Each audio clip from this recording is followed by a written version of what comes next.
Medchal circle పరిధిలో BRS నాయకులు వినూత్నంగా నిరసన తెలిపారు. మేడ్చల్ 298 డివిజన్లోని హౌసింగ్ బోర్డు కాలనీలో గుంతలు పడి వర్షానికి నిలిచిన నీటిలో వరి నాట్లు వేసి నిరసన వ్యక్తం చేశారు. మేడ్చల్ మున్సిపాలిటీ జీహెచ్ఎంసీలో విలీనం చేసే ప్రజలకు సౌకర్యాలు కల్పించడంలో విఫలమయ్యారని బీఆర్ఎస్ నేతలు ఆరోపించారు. మాజీ గ్రంథాలయ చైర్మన్ భాస్కర్ యాదవ్ మాట్లాడుతూ 10కి పైగా కార్యాలయాలు ఉన్న చోటికి వెళ్లాలంటే ఇదే దారిని ప్రజలతో పాటు ప్రభుత్వ అధికారులు సైతం ఉపయోగిస్తారని, కాంగ్రెస్ ప్రభుత్వంలో అధికారులు తమకేం పట్టనట్లుగా వ్యవహరిస్తున్నారని మండిపడ్డారు. తెరిచి ఉన్న మ్యాన్ హోల్లలో పిల్లలు పడి చావాలా అని ఆవేదన వ్యక్తం చేశారు. కాంగ్రెస్ ప్రభుత్వం నశించాలి అంటూ నినాదాలు చేశారు.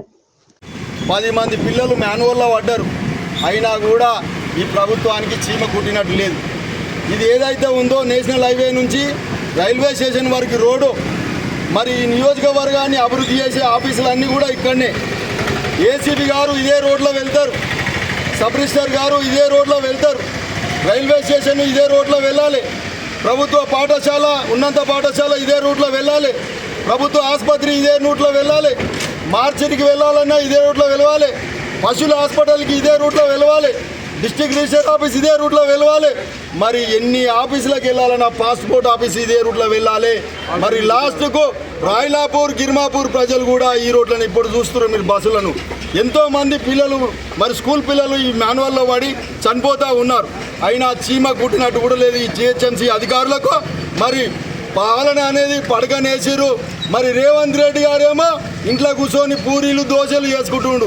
నాయనా తెలంగాణ రాష్ట్రాన్ని పాలించు, మరి అభివృద్ధి చేయని చెప్పేస్తే ఎప్పుడు ఎక్కడ చూసినా కేసీఆర్ గారిని, కేటీఆర్ గారిని, హరీష్ రావు గారిని తిట్టడమే తప్ప పరిపాలన మటుకు రేవంత్ రెడ్డి గారు మరి పాలిస్తలేడు.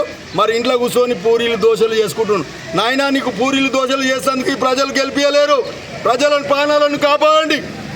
జిహెచ్ఎంసీలో వర్షాకాలానికి ముందే మ్యాన్హోల్ వేస్తారు, రోడ్లు వేస్తారు, అన్నీ చేస్తారు. గత మున్సిపాలిటీ ఉన్నప్పుడు మా మేడ్చల్లో 30 కోట్ల రూపాయలు జిహెచ్ఎంసీలో కలిపి 3 పనులు కూడా చేయలేదు. 3 సంవత్సరాలు గడుస్తున్నా ఏ ఇన్ఛార్జి మంత్రి కూడా ఈ మేడ్చల్ను చూసిన పాపాన పోలేదు. మరి జిహెచ్ కమిషనర్ గారు కూడా ఈ మేడ్చల్ను చూసిన పాపాన పోలేదు. మేడ్చల్ ప్రజలు చాలా ఇబ్బందులు పడుతున్నారు. తాగునీరు లేదు, సాగునీరు లేదు, ఏమి లేదు. మరి పారిశుద్ధ్యం లేదు, బ్లీచింగ్ పౌడర్ లేదు, రోగాల బారిన పడి మరి ప్రభుత్వ హాస్పిటల్లో కూడా మరి డ్రైనేజ్ పొంగిపోలుతూ ఉంది. ఎవరికి చెప్పాలి మా కోసం? ఏదైనా చెప్పుదామని ఉంటే మరి ఇట్లా అయింది అట్లా అయింది. మొన్న మీటింగ్లో మా మల్లారెడ్డి గారు అన్ని విషయాలు అడుగుదాం, ఈ నియోజకవర్గాన్ని అభివృద్ధి కోసం అడుగుదాం, పాలన కుంటుపడిందని పోతే మరి ఇష్టం వచ్చినట్టుగా మాట్లాడుతున్నాను. కేసీఆర్ను తిట్టడం, కేటీఆర్ను తిట్టడం, మరి ఇంత అధ్వానం ప్రభుత్వం అఫీషియల్ మీటింగ్లలో కూడా తిట్టడం. కేసీఆర్ గారి పుణ్యానినే ఇవాళ నువ్వు ముఖ్యమంత్రి అయినవు. మరి పాలిస్తావని, మంచిగా పరిపాలిస్తావని మా అక్క చెల్లెలందరూ కూడా నీకు ఓట్లేసి గెలిపిస్తే ఇవాళ ఏం చేసినావు? మేడ్చల్ను ఎక్కడ పోయింది? మేడ్చల్ ఓట్ల కోసం ఏమని వస్తావు?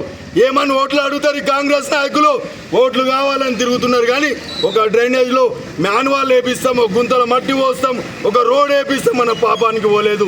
అయ్యా కాంగ్రెస్ నాయకులారా, మీకు ప్రజలు అవకాశం ఇచ్చారు, అభివృద్ధి చేయండి, ఓట్లు అడగండి. కానీ మీరు ఓట్ల కోసం పోతే తగిన గుణపాఠం చెప్తుంది. మరి 2 సంవత్సరాల్లో రేవంత్ రెడ్డి గారు ఏదైతే ఇప్పుడు పూర్తి చేస్తుండో అప్పుడు 2 సంవత్సరాల తర్వాత దోషాలు చేసుకునే పరిస్థితి వస్తుందని తెలియజేస్తా ఉన్నా. జై తెలంగాణ.